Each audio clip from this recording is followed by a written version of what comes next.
Saúde, um brinde a você.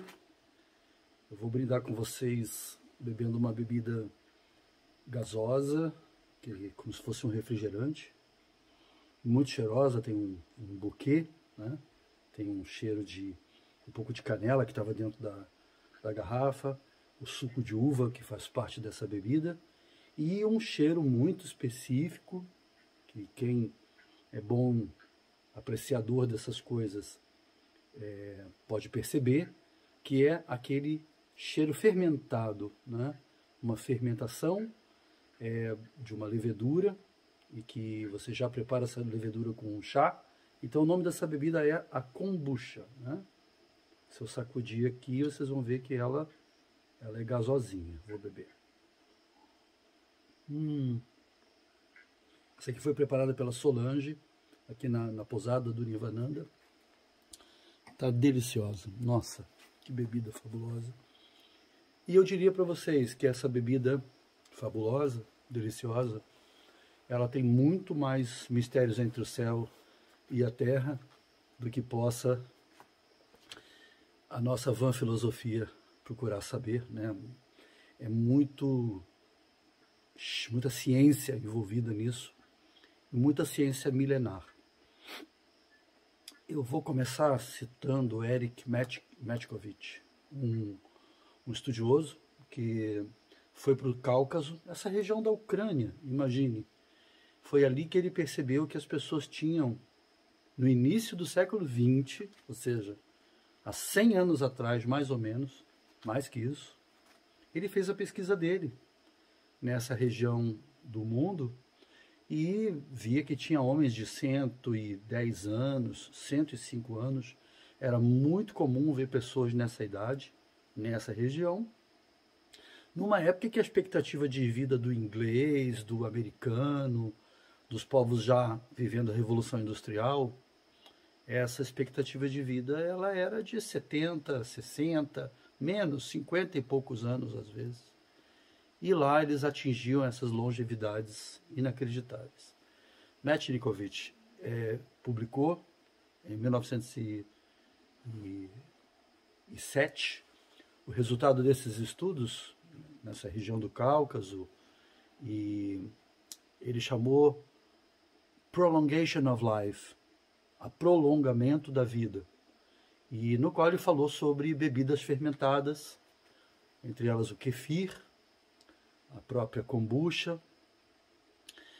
É muito curioso porque é uma região, a gente vê hoje pela própria questão da Ucrânia, que é uma região que a gente chama de Eurásia, né?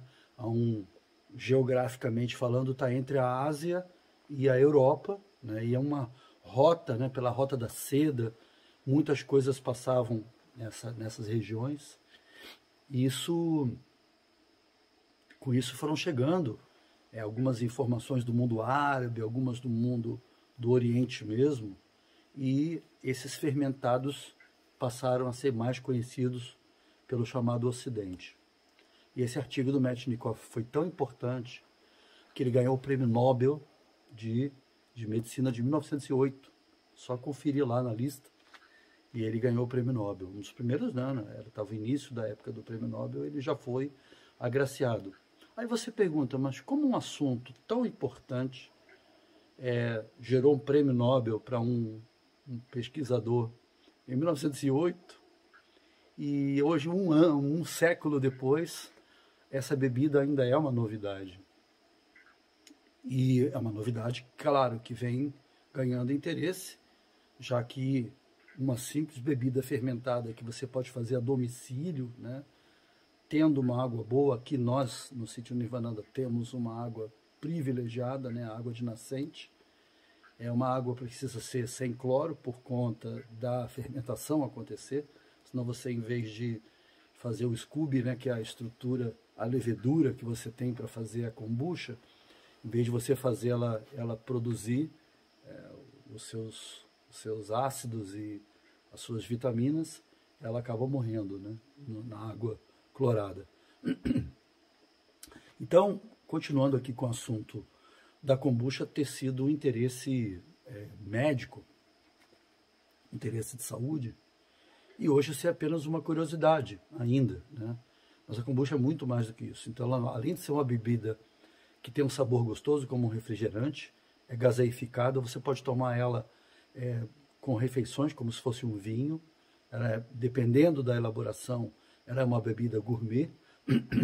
E junto com o kefir, né, junto com outros fermentos, o sauerkraut, né, o chucrute, não se pode negar, a cultura alemã absorveu bastante o assunto do repolho fermentado. O que eles acabam fazendo no nosso tubo digestivo? Eles acabam ajudando a compor as bactérias intestinais. Ou seja, quando você bebe uma bebida dessa, viva, né, principalmente as feitas em casa, você tem a garantia que estão com todas as suas bactérias e leveduras presentes. Então você está bebendo uma bebida probiótica.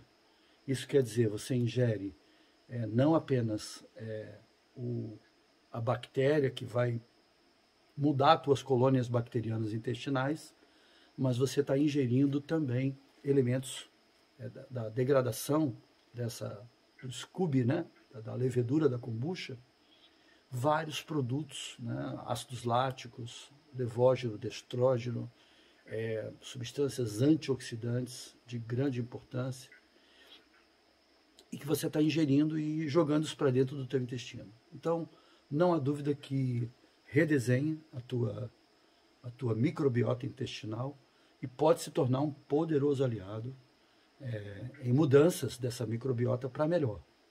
Principalmente naquilo que nós conhecemos atual na análise de microbiota intestinal.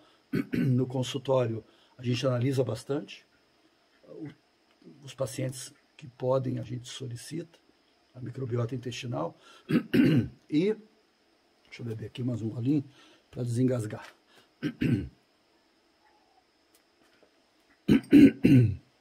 Então, melhorou a voz até. A microbiota intestinal, ela tem proporção de bactérias inflamatórias.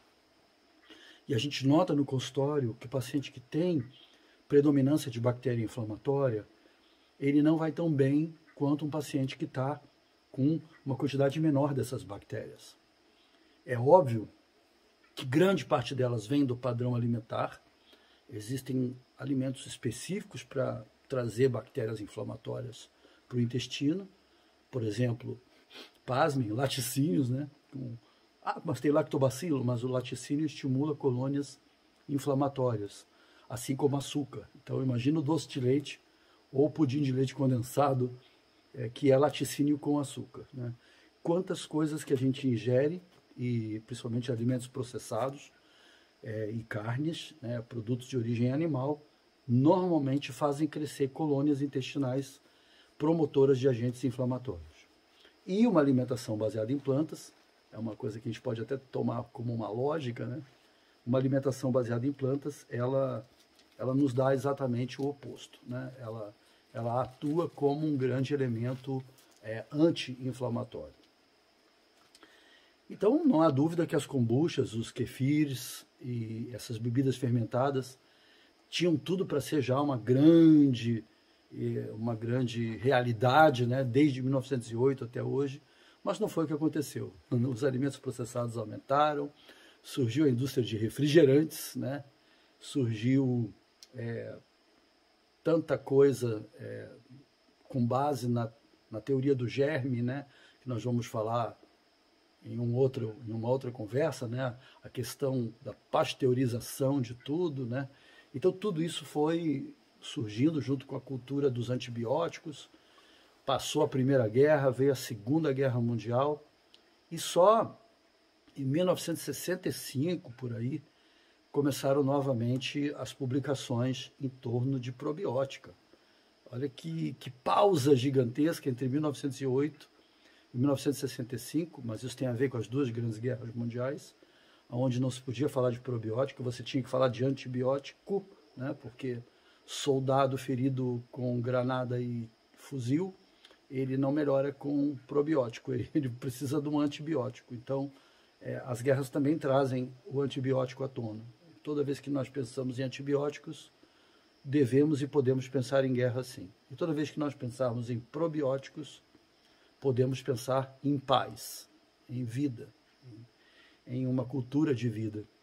Então, eu quero convidar vocês para vir aqui no sítio Nirvananda, de 26 a 31, agora do mês de maio, vai ter o Estação Outono. O Estação Outono vai se repetir todo ano, se você está vendo esse vídeo daqui a um ano. Ele se repete todo ano na mesma época, no mês de maio. E ele vai ter sempre essa característica de trazer o tema fermentado, porque é o tema da célula, é o tema da renovação celular, é o tema da microbiota intestinal, é o tema da longevidade. Então, muita coisa vem com esses seres microbióticos que atuam em simbiose com a gente. Eles são simbióticos com o nosso organismo. Então, de 26 a 31, temos uma oficina de kombucha, exatamente para a gente pegar os princípios, aprender como funciona o Scooby, como funciona a fermentação, como você prepara uma bebida para ela não explodir, porque ela pode explodir de tanto gás, e a gente pegar esses macetes todos. Esse é o Conexão Hipócrates, mais uma vez conversando com vocês, e mais uma vez aproveitando para convidar vocês. Então, uma linda noite começando, e eu quero realmente que todos mais venham conhecer aqui. Esse é um lugar lindo, está ficando cada vez mais bonito, e cada vez mais alegre, com uma cozinha muito dinâmica, muito rica, e prontos para receber vocês aqui. Então, curta esse vídeo, compartilhe. Vamos falar de kombucha, vamos falar de probióticos. Arrou!